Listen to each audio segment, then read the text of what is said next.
Bonjour à tous et bienvenue dans cette vidéo où nous parcourons ensemble le polycopié du chapitre TR3, réaction d'oxydoréduction. Dans cette vidéo, nous allons voir premièrement comment bien décrire une réaction d'oxydoréduction, en revoyant la notion de couple redox, de nombre d'oxydation, mais aussi en voyant comment les potentiels standards permettent de calculer avec la formule de Nernst le potentiel d'une solution à l'équilibre et également la constante thermodynamique K standard d'une réaction redox. Dans un deuxième temps, nous appliquerons tout cela aux cellules électrochimiques, c'est-à-dire aux piles et aux électrolyseurs. Grand 1, transfert électronique et équation bilan. Notion de couple redox. Toute réaction d'oxydoréduction peut se décomposer en deux demi-équations électroniques. L'une dans laquelle un oxydant gagne des électrons et devient un réducteur, l'autre dans laquelle un réducteur devient un oxydant en perdant des électrons. On en arrive donc à ces définitions fondamentales. Une réduction correspond à un gain d'électrons. L'équation du haut ici est une réduction. L'espèce qui capte des électrons, on l'appelle l'oxydant. Et en captant les électrons, il est lui-même réduit. Pourquoi on l'appelle l'oxydant? Parce qu'il va oxyder l'autre espèce. Alors l'autre espèce, celle qui perd des électrons, cela correspond à une oxydation. Une espèce qui cède des électrons est appelée un réducteur, et lorsqu'il cède les électrons, il se transforme en un oxydant. On dit donc qu'il est oxydé. Petite remarque, quand on écrit une demi-équation comme ça, on a l'impression que l'électron est une espèce chimique qui peut peut-être être isolée. Ce n'est pas vraiment le cas. Sa durée de vie dans l'eau est extrêmement courte. On parle de l'ordre de la microseconde. En général, il est instantanément capté par une autre espèce. Donc en fait, on écrit les deux demi-équations de façon théorique. En réalité, l'échange d'électrons se passe lors de chocs entre l'oxydant et le réducteur. Petit 2, nombre d'oxydation.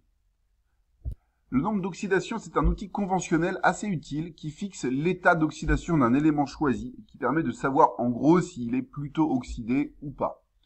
Il y a une convention pour calculer le nombre d'oxydation d'un atome ou d'une molécule ou d'un ion, et c'est celle-ci. Premièrement, on dessine la molécule et on brise toutes les liaisons en attribuant les électrons de liaison aux atomes les plus électronégatifs. On obtient donc, si on avait une molécule, plusieurs atomes séparés qui ont chacun des charges, et la charge de chaque atome, une fois que les liaisons sont brisées, c'est son nombre d'oxydation.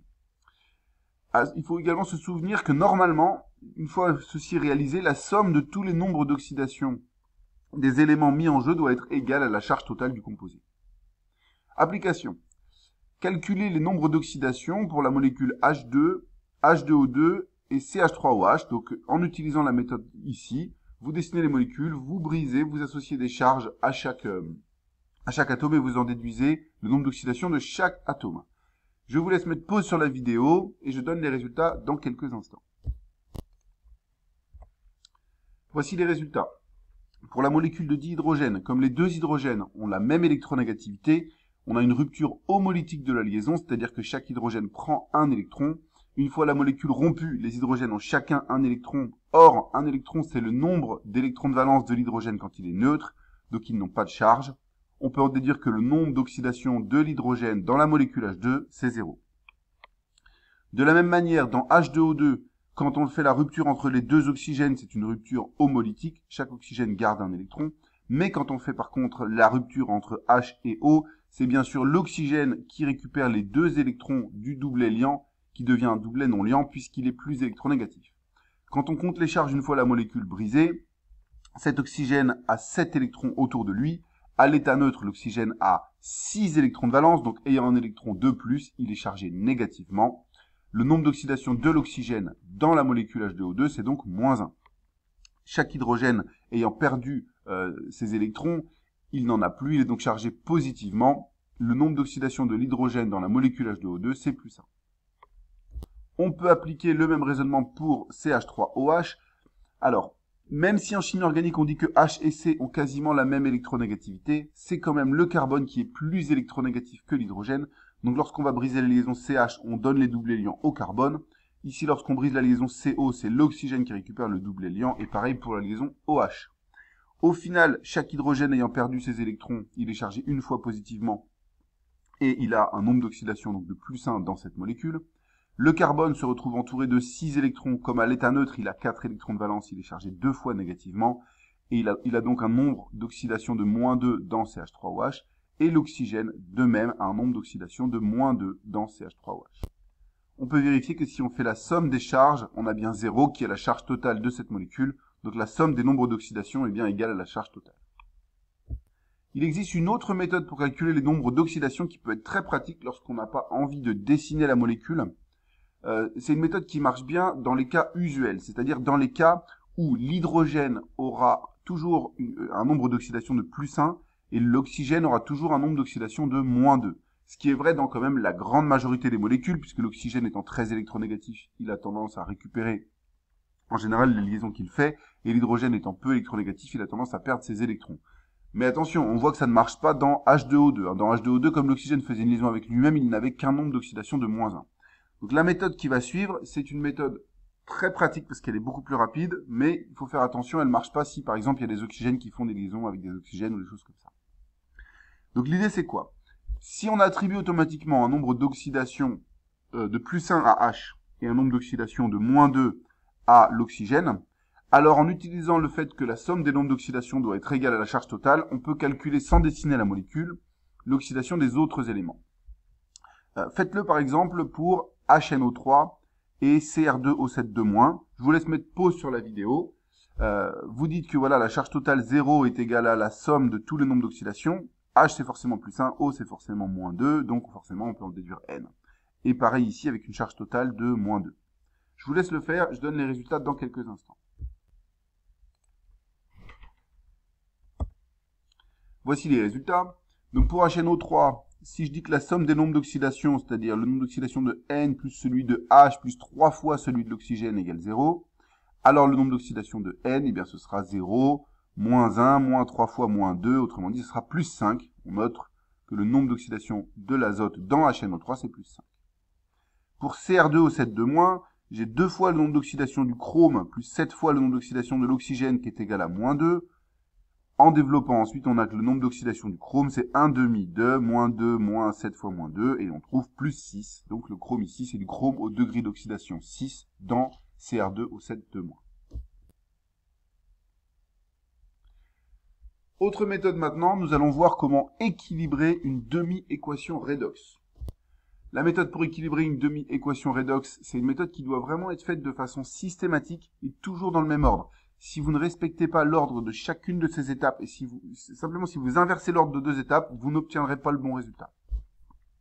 Donc dans un premier temps, il faut équilibrer les atomes qui sont différents de H et O en équilibrant les coefficients, de façon à ce qu'il n'y ait plus que H et O qui soient pas équilibrés dans le bilan. Ensuite, on équilibre les oxygènes en ajoutant des molécules de H2O, là où il faut dans le bilan. Une fois qu'on a équilibré les oxygènes, on équilibre les hydrogènes en ajoutant des H+, là où il le faut dans le bilan. Puis, et seulement après, on équilibre les charges en ajoutant des électrons, là où il le faut dans le bilan. Petit détail important, si la réaction se produit en milieu basique, et qu'on vous demande de donner le bilan en milieu basique, il convient alors d'ajouter des H- de part et d'autre du symbole égal, c'est-à-dire qu'on en met autant à gauche qu'à droite, de façon à transformer tous les H+ en H2O sans modifier l'équilibrage. Je vous laisse appliquer cette méthode dans le cas du couple MnO4-, Mn2+. Écrivez l'équation bilan en milieu acide et l'équation bilan ensuite en milieu basique. Je vous laisse le faire en mettant pause sur la vidéo et je donne les résultats dans quelques instants. Voici les résultats. Donc dans l'ordre, MnO4- donne Mn2+.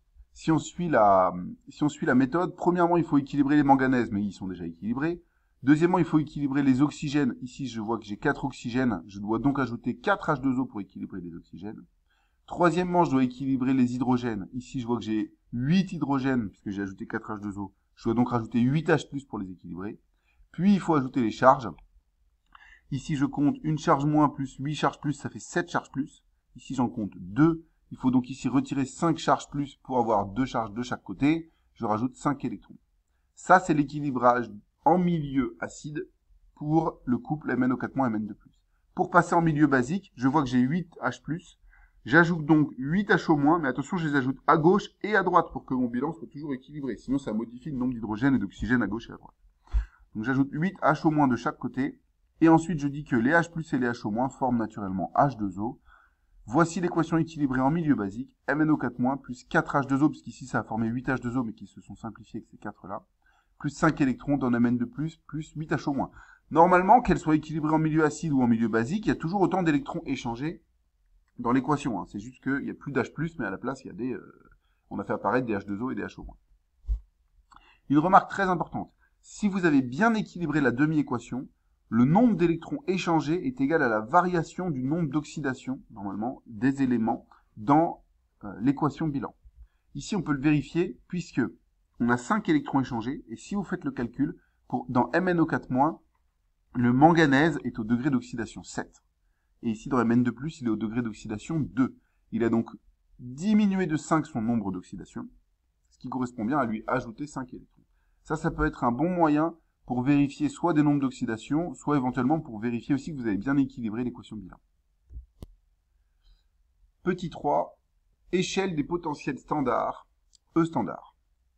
À chaque couple redox, on peut associer un potentiel standard que les chimistes ont obtenu en faisant des manipulations et qu'ensuite ils ont tabulé de façon à ce que l'on puisse les utiliser pour prévoir la réactivité de ce couple redox.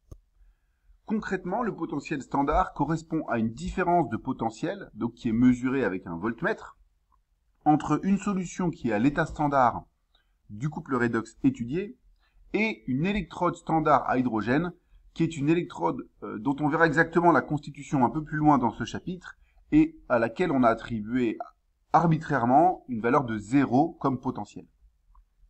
Ce couple-là, il faut s'en souvenir, hein, le couple H plus H2, c'est le couple de l'électrode standard à hydrogène, et c'est celui-là qu'arbitrairement on a choisi de considérer comme ayant un potentiel de 0.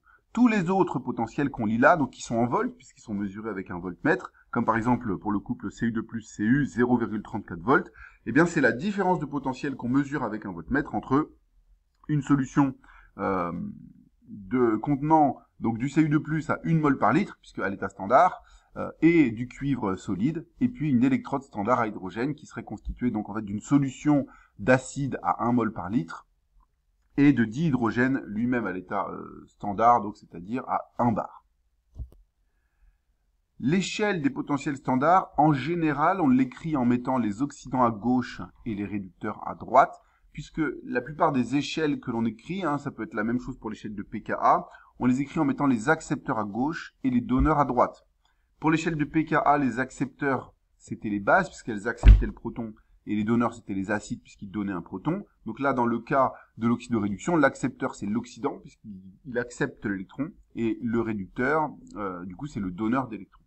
En mettant à gauche les accepteurs et à droite les donneurs, ce qui est pratique, c'est qu'on retrouve exactement, comme pour acide base, le fait que pour l'espèce de gauche, donc pour l'oxydant, plus son potentiel standard est élevé, plus il est fort. Et à l'inverse, pour l'espèce de droite, ici le réducteur, plus le potentiel standard est bas, plus le réducteur est fort. Ce qui permet aussi de retrouver la règle du gamma, par exemple, si je fais réagir un oxydant avec un réducteur, pour que la réaction soit thermodynamiquement favorisée, il faut en général que l'oxydant soit plus haut que le réducteur et donc on puisse tracer un gamma. Les potentiels standards qui ont été tabulés, comment les utiliser pour obtenir des grandeurs utiles? Alors ils peuvent être utilisés, c'est ce qu'on va voir juste après avec la formule de Nernst, pour calculer le potentiel électrique d'une solution qui n'est pas à l'état standard. On peut aussi utiliser les potentiels standards pour calculer d'autres potentiels standards de couple que l'on ne connaît pas en les combinant entre eux, on verra comment on fait. Et puis enfin, on peut utiliser les potentiels standards pour prévoir la constante thermodynamique d'une réaction, notée K standard. Donc ça, c'est extrêmement utile. Si jamais je veux faire réagir des ions Cu2+ avec des ions fer, par exemple, si je connais les deux potentiels standards de ces couples, eh bien je pourrais en déduire la constante thermodynamique de la réaction.